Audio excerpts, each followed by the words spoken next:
박주선 비상대책위원장님께서 개회 선언을 해주시겠습니다.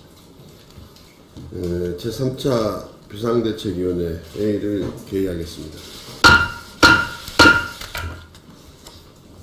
네, 그럼 박주선 비상대책위원장 모두 말씀이 있겠습니다. 먼저 총리 인준과 관련해서 한 말씀 드리겠습니다. 이낙연 후보자 인사청문 관련 문제는 두 가지라고 봅니다. 첫째는 문 대통령이 스스로 정한 5대 인사원칙을 무시하고 더 나아가서 잘못한 점은 잘못했다고 국민께 말씀드린다고 취임사까지 했으면서도 이를 어기고 있는 대통령 잘못. 둘째는 빠른 조각으로 국정정사가 절대 필요한 이 시점에서 이낙연 후보에 대해 제기되는 의혹으로 인해서 국회가 총리 후보 인준 절차를 무한정 거부해도 되느냐 하는 문제입니다. 국회는 적어도 현 상황에서는 대통령의 잘못에 대한 처리와 총리 후보자에 대한 인준 절차 진행을 구분하는 것이 옳다고 판단합니다. 국민당은 국정 공백을 막기 위해 총리 인준에 협력하기로 통 크게 결단했습니다. 신임 총리가 대통령에게 빚지지 말고 국민에게만 빚을 지라는 뜻입니다. 그래야 총리의 위상에 걸맞게 일할 수 있기 때문입니다. 국민당이 어렵게 결단해 국정 안정의 길을 열었으면 대통령은 진정한 사과와 변화의 의지로 화답을 해야 됩니다. 원칙 따로 기준 따로라는 셀프 해명, 정쟁이니 정치하니 하는 남탓 해명으로 대충 넘어가려 해서는 안 됩니다. 잘못했으면 잘못됐다고 깨끗이 인정하고 진솔하게 사과한 뒤 대책을 밝히는 것이 상식이고 원칙입니다. 그래야 협치의 길이 열립니다. 더구나 이번 총리 인사파동은 문재인 정부가 국정 운영의 그랜드 디자인이 없이 움직이고 있다는 신호이기도 합니다. 내각 구성 원칙과 국정 로드맵도 실종이 되어 있고 여소야대의 5당 협치 정치를 능숙하게 이끌어 나갈 정치력도 실종되었습니다. 작은 파격만 있고 큰 그림이 없습니다. 첫 단추를 잘못 꼈을 때 빨리 잘못을 인지하고 바로 잡기 바랍니다. 우리는 이후 청문회에 청와대발 셀프 기준이 아니라 국민의 기준에 입각해서 임할 것입니다. 새로운 내각은 관력 내각이 아니라 혁신형 내각이 되어야 합니다. 그래서 더 높은 기준과 책임이 요구됩니다. 첫째, 적어도 국민을 속여서는 안 되는 것. 둘째, 직위에 걸맞는 더 높은 책임이 요구된다는 것은 기본 중의 기본입니다. 국민의 눈높이에서 엄정히 판단할 것임을 밝힙니다. 다음은 사드 문제에 대해서 한 말씀 드리겠습니다. 사드 발사대 4기의 추가 반입 보고를 둘러싸고 청와대와 국정자문기획위원회 그리고 청와대와 국방부가 진실 공방을 벌이는 그 자체가 놀랍고 충격적입니다. 사드는 한미 간, 한중 간 최대 외교 현안입니다. 국민은 대통령이 취임 즉시 사드 외교 현안에 능동적으로 대처할 것을 믿고 기대했지만 실상은 문재인 대통령의 안보와 외교적 대응은 허술하기 짝이 없는 아마추어 수준이었다는 것이 드러났습니다. 29일에서야 사드 4기 추가 반입 보고가 누락됐다는 사실을 알았다는 청와대 발표대로 한다면 지난 5월 17일 18일 홍석현 미국 특사와 이해찬 중국 특사는 사드가 몇 기 배치됐는지조차도 모르고 맨손과 빈몸으로 시진핑과 트럼프를 만나 얘기를 하는 셈이 됩니다. 시급한 외교 현안을 해결하기 위해 대통령 특사를 파견하면서 사드와 같은 중대한 외교 현안에 대해 기본 현안도 파악하지 않았다는 것은 문재인 정부의 심각한 외교 안보 무능을 드러낸 것이라고 봅니다.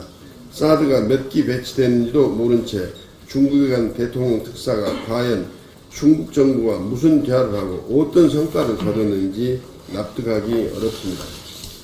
사드 4기 추가 반입은 이미 4월 26일 YTN이 보도한 것으로 새로운 사실은 아닙니다.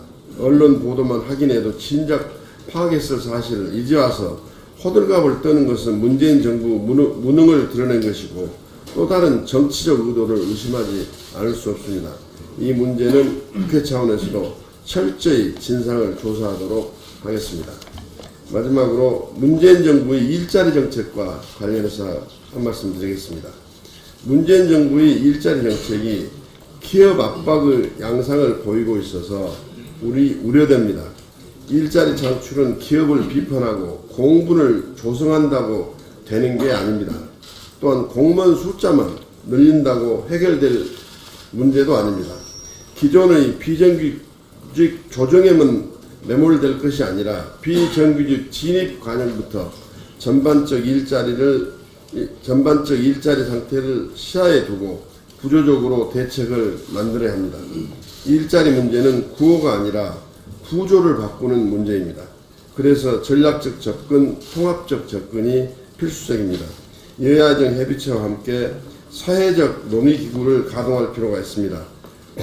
지금처럼 대통령 지지도가 높을 때가 기회입니다. 기업 압박하고 큰소리 치는데 협의할 때가 아닙니다. 국민의 지지를 사회적 대타협의 지렛대로 삼아서 정부와 기업, 국민이 함께 대타협을 이끌어내야 합니다. 그것이 국민이 바라는 통합의 리더십이고 문제 해결의 리더십임을 명심해 주기 바랍니다. 이상입니다. 사드 추가 반입 은폐 의혹에 대해서 비대위원장님께서 언급을 하셨기 때문에 추가적으로 포함해서 몇 말씀 드리겠습니다. 발사대 2기는 이미 성주에 배치되어 있습니다. 그런데 사드 포대는 6기의 발사대로 구성이 됩니다. 따라서 미군 측의 추가 반입은 충분히 예견되는 상황이었습니다. 실제로 3월 6일 국방부가 추가 자산을 공개하지 않기로 했음에도 불구하고 4월 26일 YTN 보도를 통해서도 이미 알려져 있는 사안입니다. 따라서 국방부 관계자가 이 사실을 고의로 허위 보고했다거나 은폐했다는 것은 납득이 되지 않습니다. 만일 허위 보고가 사실이라면 국기문란으로 엄중 처벌해야 하지만 국가 기밀과 안보에 관한 사항을 대통령이 공개적으로 지시한 것 역시 적절한 조치였다고 생각되지 않습니다. 사실관계를 먼저 파악하고 그에 따라 엄중 책임을 물으면 될 일이었습니다. 가뜩이나 북한 미사일로 국민들이 불안합니다.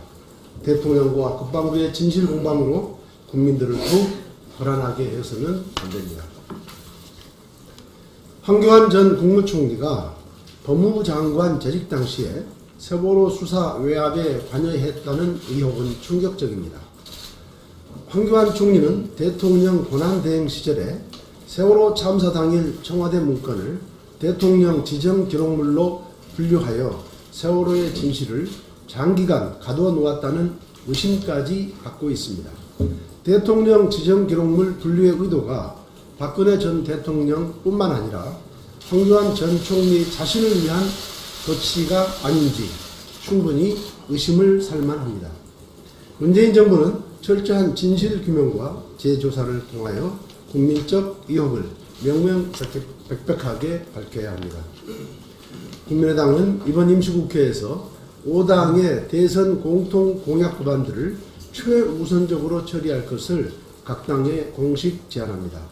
물론 강론에서는 이견이 존재합니다만 충분한 협의를 통해서 처리가 가능하다고 판단됩니다. 이를 위해 공통된 대선 공약들을 테이블 위에 모두 올려놓고 우선순위를 정한 후 조속히 협의에 착수할 것을 제안하고 촉구합니다.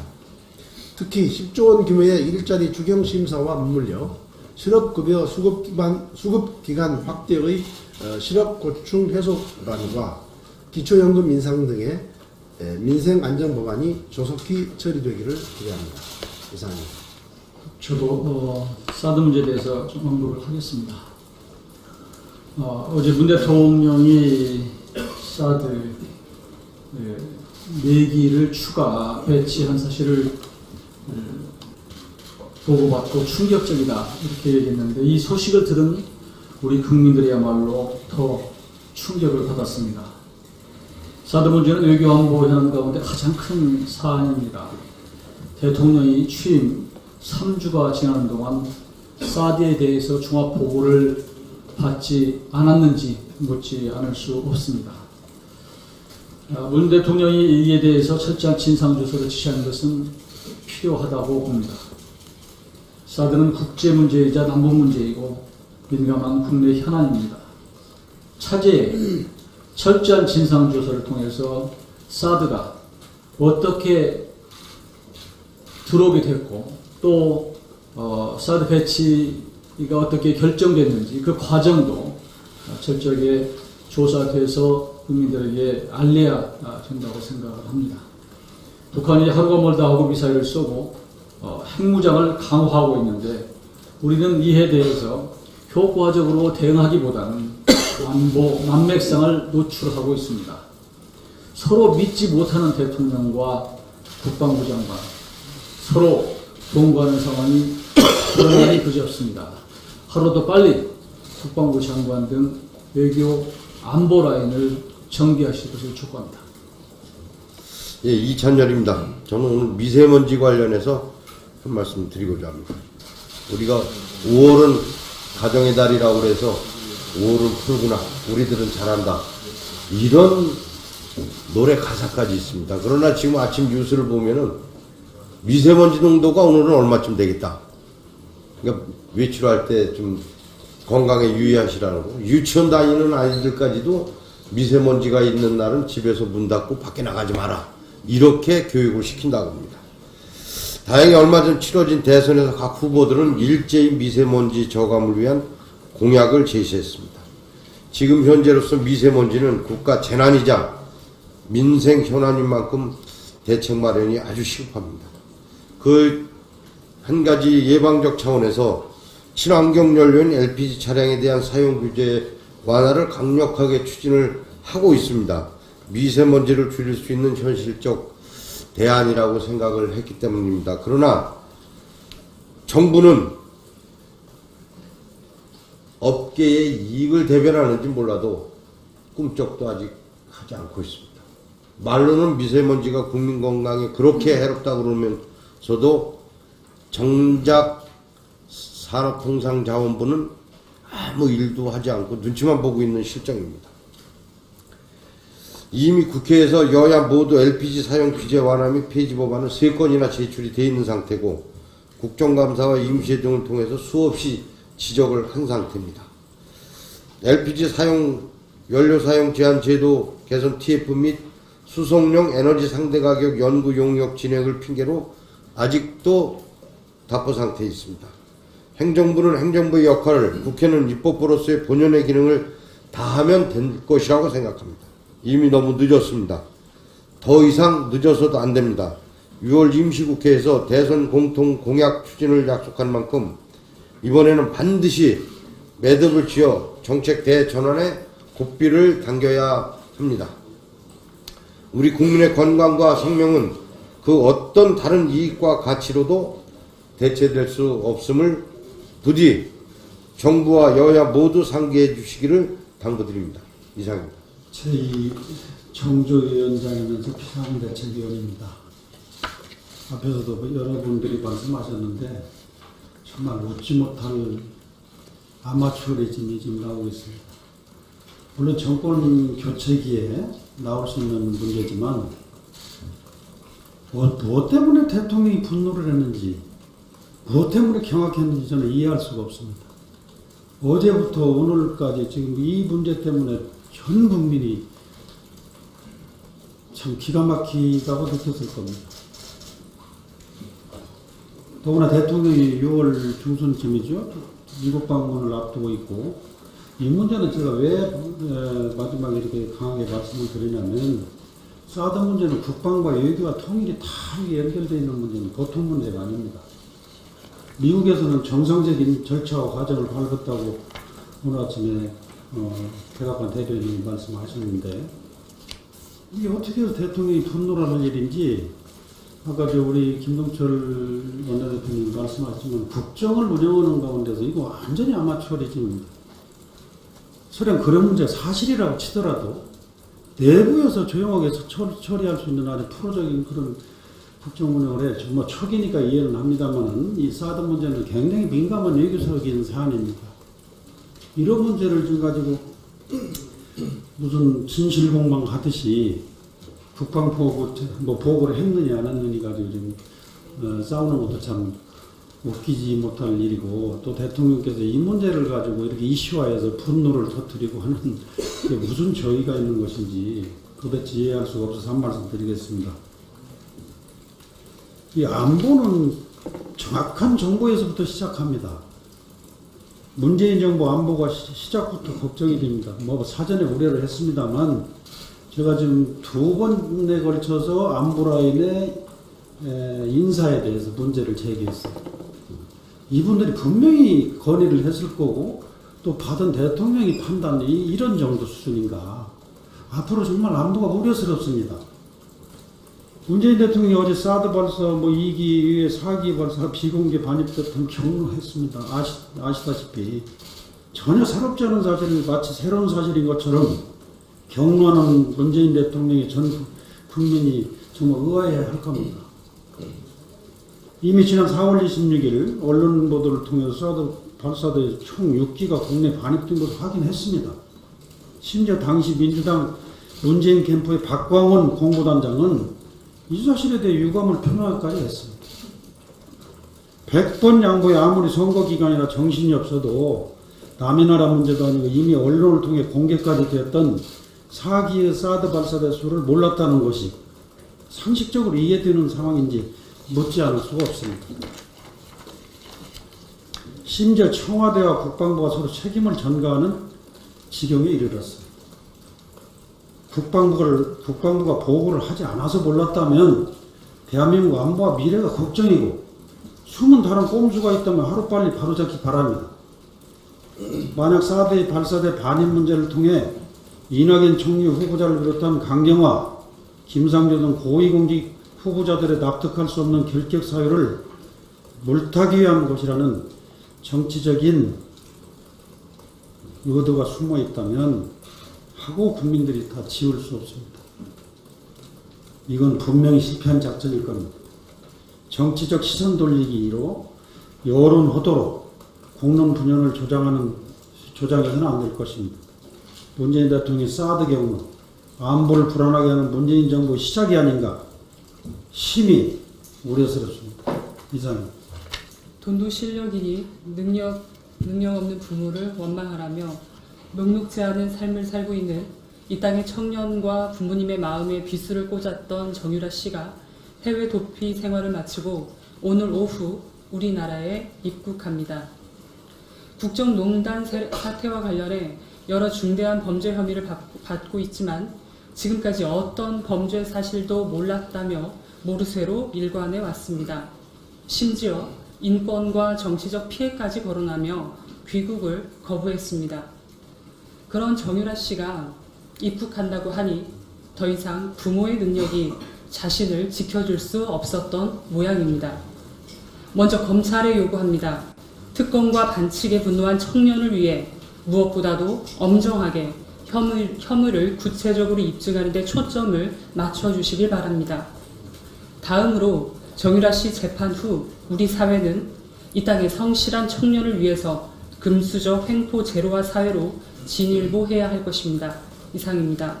우리가 정권은 바뀌어도 국정은 계속되어야 한다, 이런 생각합니다. 또 정부나 정치가 제일 중요한 것은 국민의 삶이라고 생각합니다. 전국 곳곳에서 가뭄 피해가 속출하고 있습니다. 정부가 중앙 정치에 매몰돼서 소홀하고 있습니다. 미온적입니다. 지금 생활용수는 물론 공업용수 그리고 농업용수 물 부족 문제가 전국적으로 심각합니다. 저수지 평균 저수율이 급락하면서 모내기 지연은 물론 염도 피해 등이 발생하고 있고 생활공업용수를 공급하는 중요 댐마다 바닥이나 용수 전반에 걸쳐 큰 피해가 있습니다.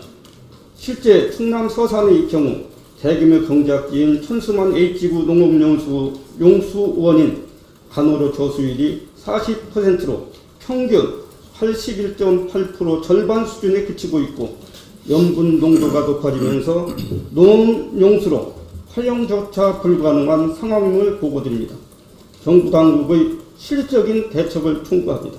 또 하나 대산 임해 산업단지의 기업들이 용수 공급으로 큰 타격을 입고 있다는 것도 말씀을 드립니다. 이 또한 정부의 적극적인 대책을 촉구합니다. 이상입니다.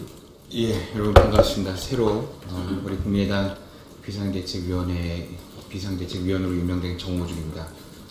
우리 대선 패배 이후에 우리 국민의당이 최대한 빨리 안정되고 또 앞으로 뭐 변화, 혁신 그리고 미래 우리 국민과 함께 할 수 있는 그런 정당이 되기 위해서 저도 최선을 다하겠습니다. 그리고 동시에 저는 또 서울시당 위원장입니다. 그래서 우리 서울 지역의 지역위원장 혹은 당원들의 목소리를 당에 전달하는 그런 메신저 역할까지 하겠습니다. 감사합니다.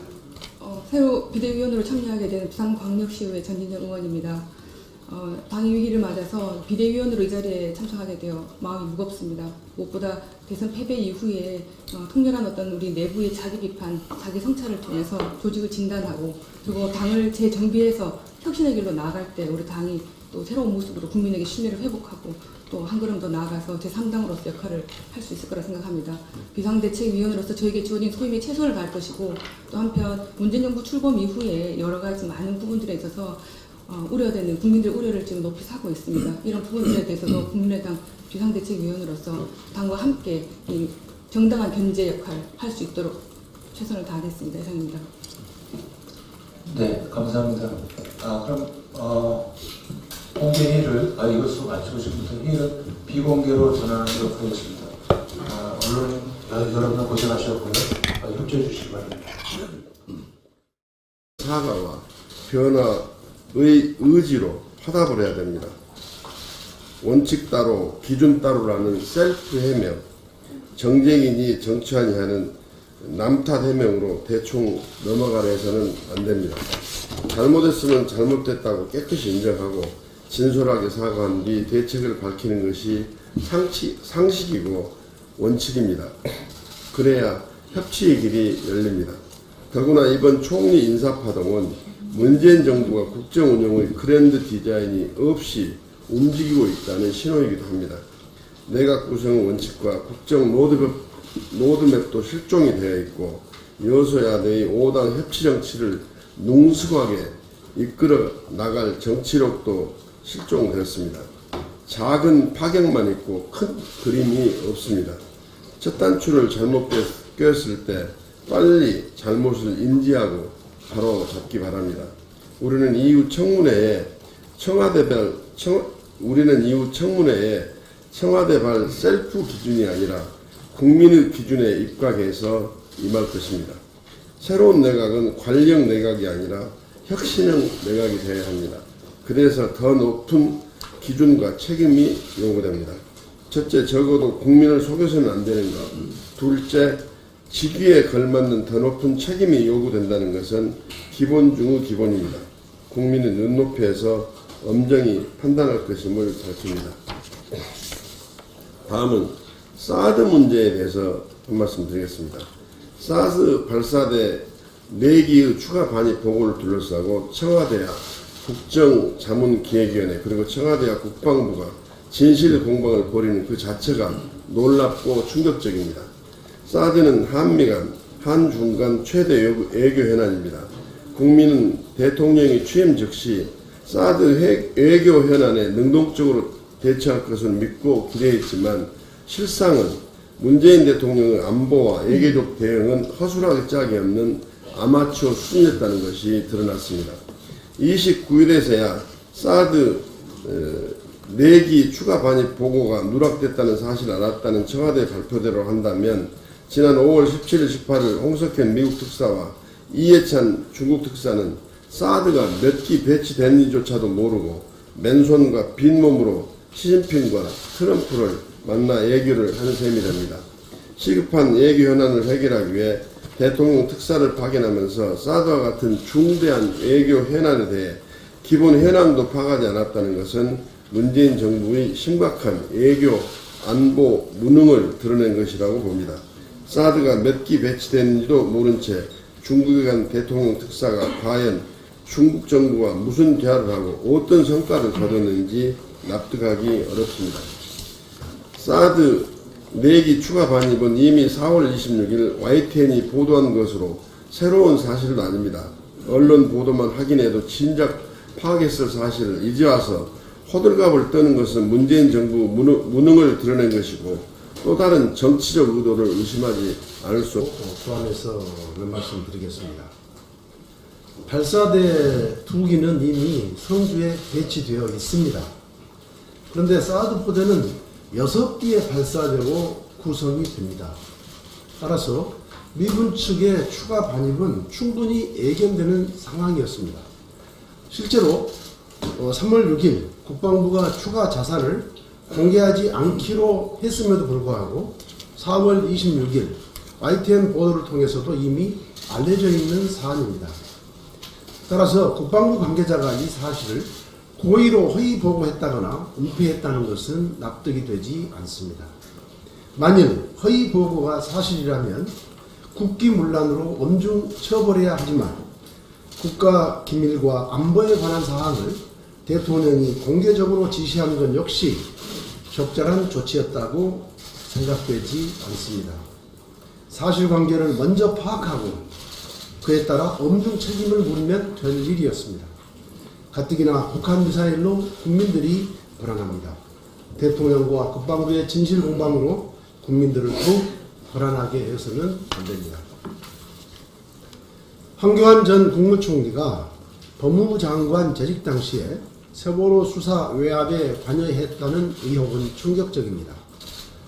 황교안 총리는 대통령 권한대행 시절에 세월호 참사 당일 청와대 문건을 대통령 지정 기록물로 분류하여 세월호의 진실을 장기간 가둬 놓았다는 의심까지 갖고 있습니다. 대통령입니다. 이 문제는 국회 차원에서도 철저히 진상을 조사하도록 하겠습니다. 마지막으로 문재인 정부의 일자리 정책과 관련해서 한 말씀 드리겠습니다.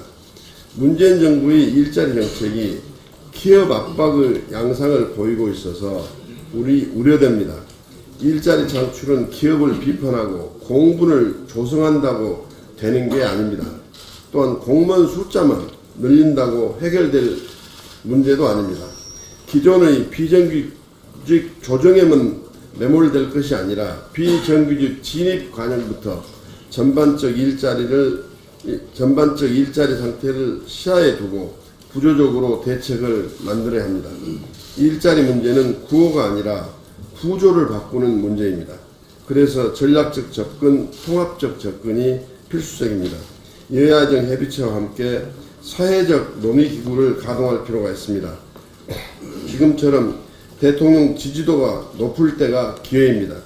기업 압박하고 큰소리 치는데 협의할 때가 아닙니다. 국민의 지지를 사회적 대타협의 지렛대로 삼아서 정부와 기업, 국민이 함께 대타협을 이끌어내야 합니다. 그것이 국민이 바라는 통합의 리더십이고 문제 해결의 리더십임을 명심해 주기 바랍니다. 이상입니다. 사드 추가 반입 은폐 의혹에 대해서 비대위원장님께서 언급을 하셨기 때문에 추가적으로 박주선 비상대책위원장님께서 개회 선언을 해주시겠습니다. 제3차 비상대책위원회 회의를 개의하겠습니다. 네, 그럼 박주선 비상대책위원장 모두 말씀이 있겠습니다. 먼저 총리 인준과 관련해서 한 말씀 드리겠습니다. 이낙연 후보자 인사청문 관련 문제는 두 가지라고 봅니다. 첫째는 문 대통령이 스스로 정한 5대 인사원칙을 무시하고 더 나아가서 잘못한 점은 잘못했다고 국민께 말씀드린다고 취임사까지 했으면서도 이를 어기고 있는 대통령 잘못.